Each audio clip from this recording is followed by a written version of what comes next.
right. Hello, everyone. Hope you're having a great NFC conference. It's nice to see so many beautiful faces, especially in the bear market. We're all online. It's nice to see people in person.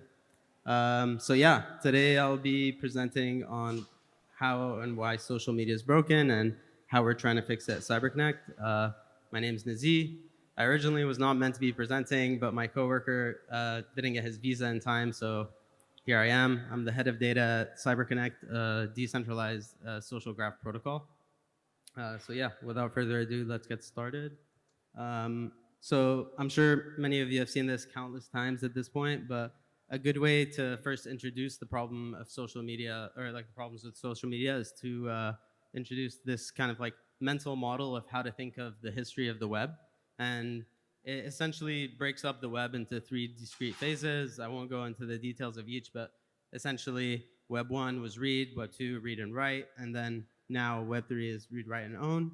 The important thing to note here is that the most of modern day social media giants were created in the Web 2 phase, and so the concession that we had to make as users is we gave up ownership of that data for them to store them in centralized servers, and because there was no decentralized technology or way to verify ownership and access control.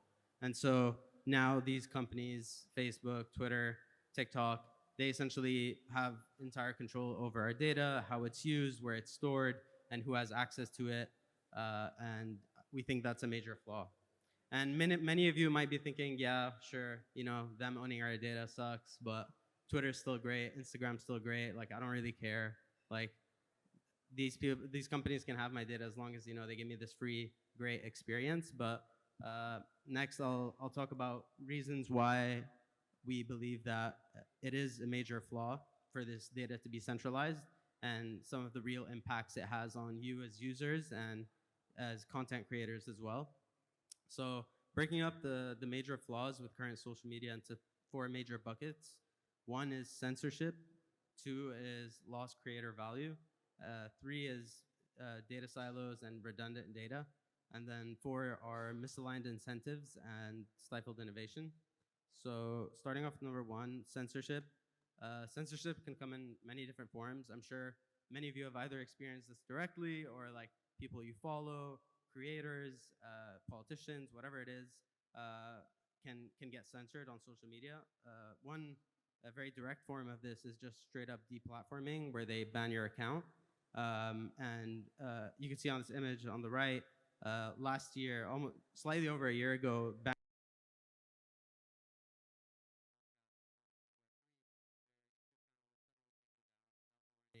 or any emails from YouTube. They had over 150,000 subscribers, over 10,000 hours of content, and all of that was just swept, rugged from under their feet.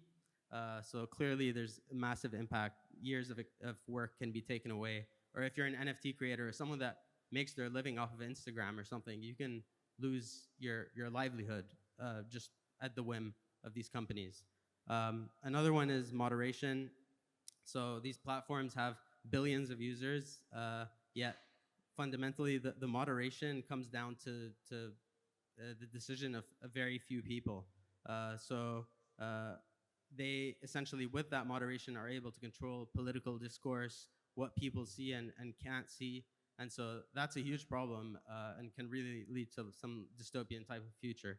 And the third type of censorship that we see on social media platforms today is shadow banning. And this might be the most dangerous type because nowadays all of our feeds are algorithmically driven. And so another way to ban you is to just reduce your voice and make it harder for people to reach you. And this one's really dangerous because it's hard for you to really tell when you're being shadow banned. And there's no way for you to really verify that, or since the algorithm is closed source. And so this is a huge problem with modern day social media. The second major bucket is lost creator value. And I'm sure you all know that the amount of value being created by content creators on social media today is massive. It's estimated like to be over 400 billion, and current companies like Facebook, Twitter, TikTok, they're worth hundreds of billions of dollars. So I just did a quick Google search, and $40 billion of revenue was made by Instagram in 2023 so far. That's over $300 per user. Yet, up until very recently, there was pretty much no way to monetize on Instagram. And even modern day monetization of short form video content is pretty minor. So just a sliver of that 40 billion is being transferred to actual content creators, which are the ones creating the value on the platform. A good explanation of this, or way of thinking of this, also was written by Chris Dixon, famous A16Z partner, and he talks about Web 2 versus Web 3 as take rates. And as you can see from this, like one part of that tweet thread, like Facebook, Instagram, Twitter essentially take 100% of all the revenue. YouTube 45, Google, Apple 30, and now we're seeing with Web 2 things like OpenSea charging 2.5 and Blur even less. So that lost creator value is another major flaw in the current social media platforms. Third is data silos. A good metaphor that is often used to talk about data silos is just like walled gardens. The way to describe social media platforms are these walled gardens. Essentially, like inside of them, you feel like you have all this value, but as soon as you try to remove your data or move it to another platform, make it incredibly difficult for you. And there's a pretty interesting kind of comic on the top right where like this like kind of I guess tech social CEO is telling the user, hey, feel free to use our ad platform any way you like. But then there's these walls with barbed wire preventing you from actually leaving. And I'm sure you've experienced this if you try to migrate or export some of your data. So this can lead to minor inconveniences like, okay, I sign up on Facebook, I put my bio, my name, things like that. Then a new social platform, I type that in again. I follow new people again.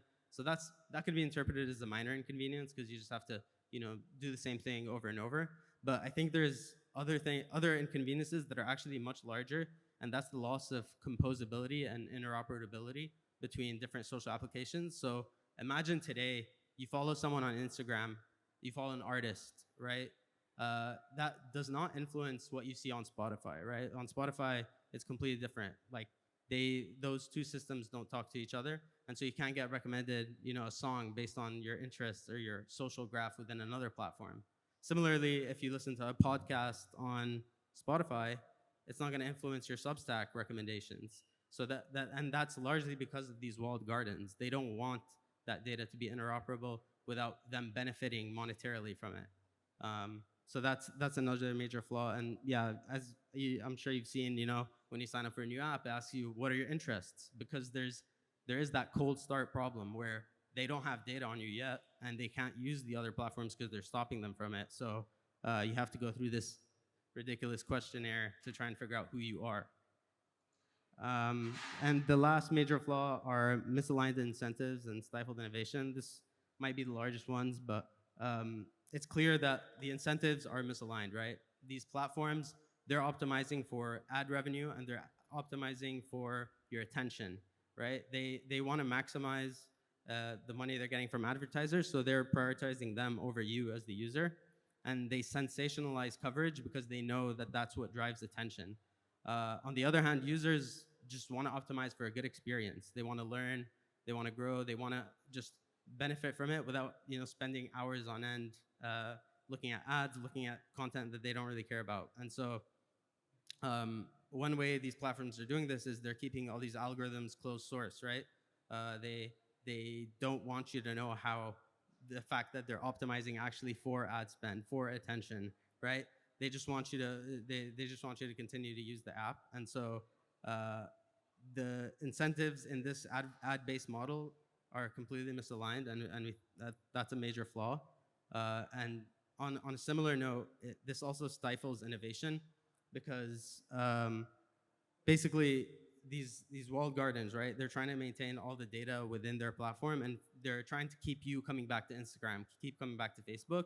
So over time, all these social platforms have slowly restricted how you can use their API, whether you can pull the image data, pull the tweets, pull whatever it is, and integrate it into another application. They've done this because if they allow you to pull all that data and build another kind of front end for Twitter or another front end for Instagram, then that stops you from looking at the ads. That stops you from going to their website.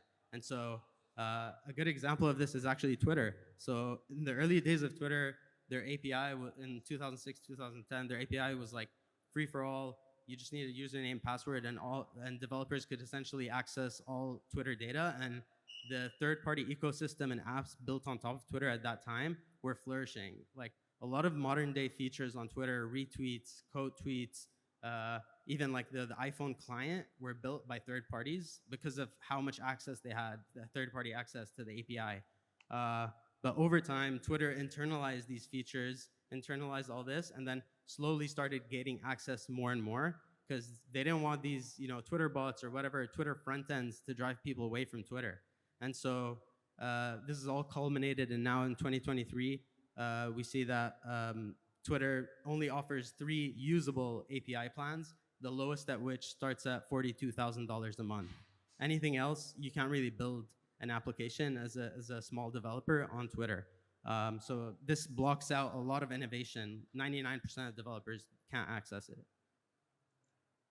So yeah, we've talked about all the issues with Web2 social, and just to summarize that, the TLDR of the problem is there's this negative feedback loop where users have to continue to use these companies' apps because they have a monopoly on the data, and then this forces creators to continue to contribute data to those platforms because they want to get the maximum reach. And it's this negative feedback loop essentially leads to continued aggregation of power in the existing incumbents and less innovation in the space. Web3 can fix this. It doesn't necessarily change the way social networking happens. It just adds an important dimension, which we saw in the first slide, of ownership to that data. And so it makes it interoperable. And this is largely driven by the public-private key technology and blockchains, the open ledger. So some of the key things that Web3 provides are, 1, self-sovereignty. This just means that you own your data, you own your access to it, and there's no single centralized party or platform that can restrict your access, delete it, or algorithmically reduce its reach. Interoperable and portability. Again, if social data is stored in a public ledger or accessible through a public ledger, that means you can easily go back to that case of your Twitter or Instagram likes, follows, influencing something like a decentralized Spotify's recommendations, which in turn influence your newsletter, and all of that can interoperate. And you can also have increased composability, meaning that you can say that, okay, like if you like and follow on Instagram, I'll send you this free music NFT on this new Spotify platform, and you can see new ways of programming between these different applications. It also opens the door to a marketplace for algorithms, right? Where if all this data is shared in a public ledger, which is just like a shared backend for all these applications, you can see a future where the algorithms themselves become a product that people can offer. Like, hey, I have this type of algorithm that optimizes for learning, or optimizes for art, or optimizes for this, and you can have a marketplace for that. So coming to who I am and like what Cyberconnect is. Cyberconnect is a decentralized social network, social graph protocol, building infrastructure for developers to create social applications where they can own their digital identity, content, and connections. There's 3 major components. One is the cyber profile, which is a decentralized digital identity in the form of an ERC-721 token. And it essentially stores all of the fundamental data of a profile that you'd expect from any social platform. So it stores your bio, metadata, your handle, things like that. So that is kind of like your gateway into the social DApp ecosystem built on top of the protocol. To clarify, Cyberconnect itself is not a social app. It's not like Instagram or Twitter. It's just building the infrastructure for other developers to build those on top of it. The second component is the Cyberconnect social graph, which essentially is also formed as NFTs. So whenever you like, subscribe, follow someone, all these connections that are made, these more important and monetizable and valuable connections are minted as NFTs on chain. So that adds to that composability aspect and the open data aspect. The third, which we're currently working on right now, is building a non-custodial smart contract wallet, which essentially is gonna solve the poor UX UI problem that we currently have, which is, you have to download MetaMask, put some ETH in, so you can pay the gas to do these on-chain transactions. Having our Cyber wallet, which is like uh, a social first, or like a social focused wallet, not a financial one, will make this a lot easier to onboard new users into the space of Web3 social. So yeah, our goal is to empower developers to build these applications. And some examples, there are some applications currently building on top of Cyberconnect. So we're currently deployed on Ethereum and BNB chain. We've seen the most traction on BNB chain, actually, since a lot of East Asia is very strongly pro kind of like this new Web3 social movement. So we've seen a lot of traction there. There's been over 900,000 profiles minted, 7.5 million Wests issued. Wests are our form of SBTs that we issue as part of one of our flagship apps. And so like any of these apps, like I don't know if you use Favor, Link3, like all of them interoperate, and like your profile data can be shared between it, your follows, your connections, the ecosystem is growing. This is like a quick maybe example application that a flagship product that we built internally, which is it's building out a lot of different features on top of Web3, but I'll go into some of them here. The core component of Link3 is essentially, it's similar to Linktree, so it's a link in bio type of thing where you can add to your Twitter or Instagram. The difference being that it's Web3 focused. You can showcase your NFTs, and a lot of things are verifiable. So you can verify that you have this amount of this token, or that your account age is this long, or you're the owner of this NFT collection, the creator of it, the minter, whatever it be. And so this is the main part of Link3. So you can have that link in bio that's more Web3 focused. Another key feature of like the Link3 social platform is Web3 enabled AMAs and events. And so basically you can use Link3 to connect it directly to your Twitter spaces, your Discord AMAs, to essentially set some requirements like, hey, like if you attend my Twitter space, you get to mint free NFTs. And that showcases kind of like the loyalty of your users. They're attending your different events. And you can also submit raffles. So adding a lot of like on-chain Web3 native experiences to existing social apps. And we started doing that just because we realized we need to get users in, and the first way to do it is to access them through their usual medium of like Twitter, Discord, yeah. And so, yeah, these are some examples. Again, you can issue SBTs, NFTs, add rewards. You can also do posts on Link3. So it's very similar to Mirror, right? You can do collects, paid collects, limited collects, time-based collects. And you can also, we just added a new feature where you can actually add like an AI-based quiz to your collection. So basically, like if you write a blog post, and instead of having anyone be able to collect it, they need to go through a multiple choice question to see if they've actually read your content. So that you know that, hey, people that are actually like engaging collecting, they're just not doing it purely to like try to potentially get monetary gain from it, but they actually are interested in my content and they went through the effort of reading my article. So that's a new feature that we built in. Yeah, so this is just one application. I don't have time to go through a lot of the other applications, but I'll share more info later that you can look into. But yeah, some closing remarks. Basically, again, social media today is broken, and social media today is actually even more centralized than the financial system was when Bitcoin was created in 2009, right? And these companies, that control all of our social data, they've monopolized the profits, and creators are losing out immensely. We believe these problems can be solved by decentralizing social, the same way Bitcoin and Ethereum decentralized the financial system. Adding composability, adding ownership, adding interoperability. So putting our social data on public blockchains, we believe will turn social media from a zero-sum game, meaning no one wants to share their data, to a positive-sum game. When one application grows in a Web3 ecosystem or Web3 social, all the applications benefit, because that means more users directly connect to their app. So that's where the positive sum aspect comes in. And we think once you get that flywheel going and more users come in and see the value of adding those Web3 native features, it can grow to surpass existing incumbents, and content creators can finally get their fair share of what's being generated in value. And the advertising model can be broken to more, meaningful things that maximize user satisfaction. And yeah, that's the end of my talk. If you have, here's some links. If you have more questions or want to figure out how to mint a profile, you can do one for free.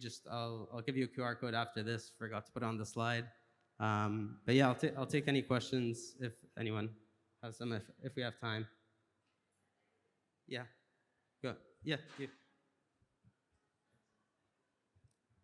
Can we get a mic for the questions? Or should I just give this one?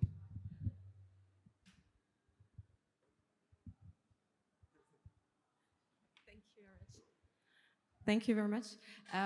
As a lawyer, I have maybe 1,000 questions for your social media. I think the idea is really good, but have you thought already about like GDPR or Digital Service Act obligation you may have? Like the obligation to moderate the content on this kind of media, as it is decentralized. How is it possible to do that? Yeah, no, that's a great question. So one of the fundamental aspects of a decentralized social network and the content on it is that the protocol itself is not in control or cannot control what content is posted. So anything in the world can be content, and that's obviously not great, right? You don't want like horrible things posted, but the people that control what is shown and what isn't is done at the application layer. So say, you build like an Instagram tomorrow and you want to build it on top of this Web3 social data. You on that layer, on the application, you building the Instagram that's accessing that backend, you'll set up an algorithm that can detect, okay, like, is this obscene content? Is this, like someone getting killed? Is it whatever it is? Like, you'll have to filter that at the application layer. And we believe that's the right approach because fundamentally, all these rules are based on region subjectivity. Like every like no one gets to decide what's right and what's wrong, and that's the same with our financial transactions, right? Like there's things like Tornado Cash and whatever. Like those things we can't at the protocol layer say who's right and who's wrong. We need to let applications and people building on top decide for themselves, and they can be compliant with GDPR based on their filtering mechanisms. So on moderation, you will still have a moderation by a private entity. It will not be like fully decentralized, like. Yeah. So moderation is done at the application layer, and if you go to a platform and you see they're moderating stuff that you like to see and they're removing it, someone else tomorrow can go build a competing application using the same data, right? So that's the difference between existing platforms. So today, if Facebook or Instagram decides to start moderating and removing certain content from a certain political party, there's no one that can just take Instagram's data or Facebook's data and build another one without the filtering of that political information. But when it's decentralized, then you have options, right? You can see like 5 different apps that all look similar, but like they have a different algorithm or a different moderation mechanism. And those can be compliant within Europe for one of them, right? And focus on this type of thing. And one can be compliant with another jurisdiction's policies. So that's how it works. Does that answer your question? Yeah, partially. Okay, thanks guys. I'm sorry, we'll have to cut it there. But if Nazih is available, you can meet him outside and ask him all the questions you want.